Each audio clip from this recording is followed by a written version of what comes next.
Hey there, welcome to my survivor blog. Right now, there was 6 of us, but we just got 2 more survivors. Here's the thing about what's going on. We're currently in a shelter, and there's about 6 Arabs and 2 white guys.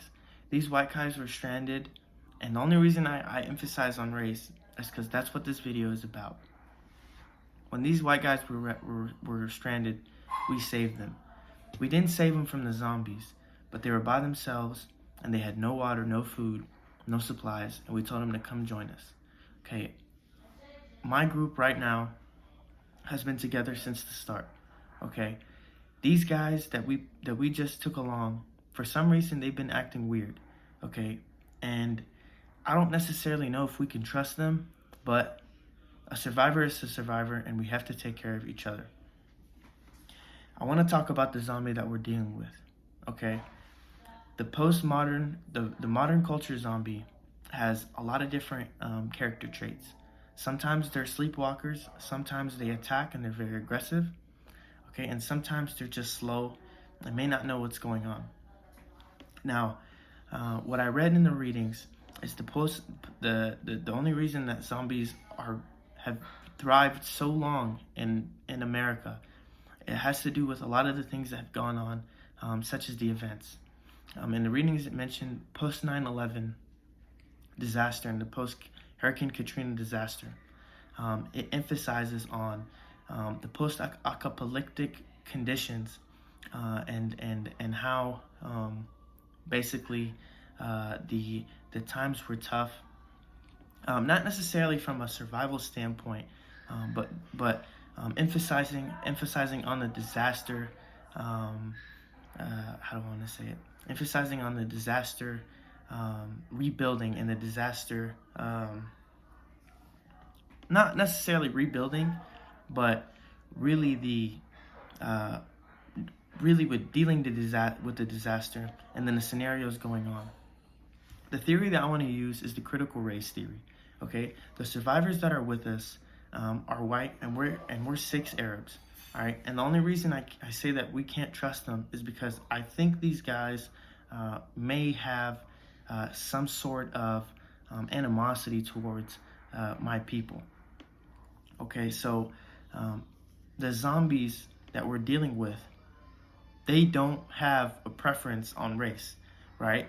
So that's what we've been trying to tell these guys. I walked up to one of them. Their names are John, and one of them name is Sergio. John and Sergio are both white, and Sergio has a Hispanic background, but grew up adopted in a white family. Okay, the zombies that we're dealing with have attacked us from numerous ends, and we've basically fought them off. That's why we've been able to survive.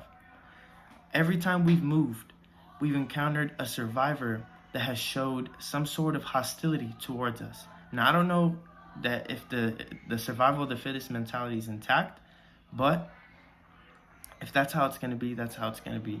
I don't plan on killing any survivors unless I have to. What I wanna go back to is the film Night of the Living Dead.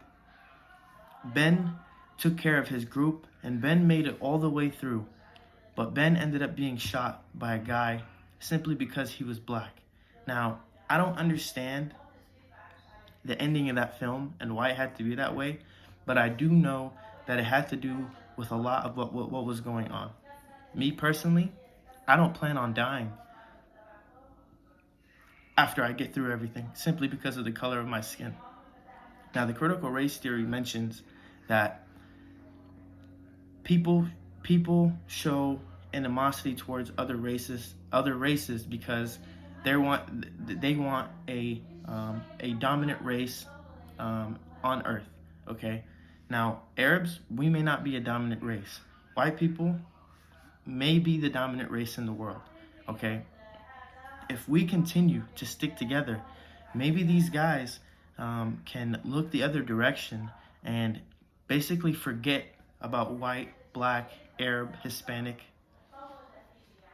and basically get through it with us. Okay, now not only does the critical race theory play into what's going on, but it also shows that no matter what's going on in the world, okay, somehow race still has to play a factor.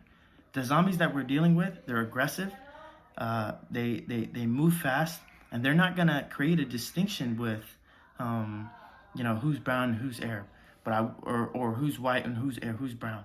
But I want to say this: with the supplies that we have and the way that we've been treating other survivors, we don't plan on showing any animosity towards other races. I mean, we just took two white folks, and we've been taking care of them since. Now, the zombie in modern culture, back in the day, there was a race issue, but the zombie in modern culture doesn't necessarily, like I said, have a race preference. Looking back to the film in World War Z, when Brad Pitt was in Jerusalem, you saw that when they were in the wall, when the zombies were climbing the wall, there were zombies of all different kinds of people, and they were attacking not just the Israelis but also the Muslims there. Now, this is what I've explained to our survivors. Hey, look, they don't care what we look like, and neither should you. If a zombie can look past race, I mean, come on now, you should too. Okay, so taking all that in effect, okay, and all in all, right? How we're gonna finish and how we're gonna stick together and beat this thing is if we come together and are all on the same page when it comes to surviving.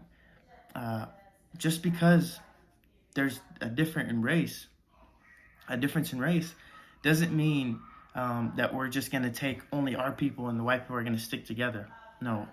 At the end of this thing, when this thing is all over, there's still going to be multiple races standing, and the critical race theory is probably still going to be existent. But the whole point of this thing is to overcome this kind of adversity together, putting our hands together, and not having a preference on who's my brother simply because of the way we look like.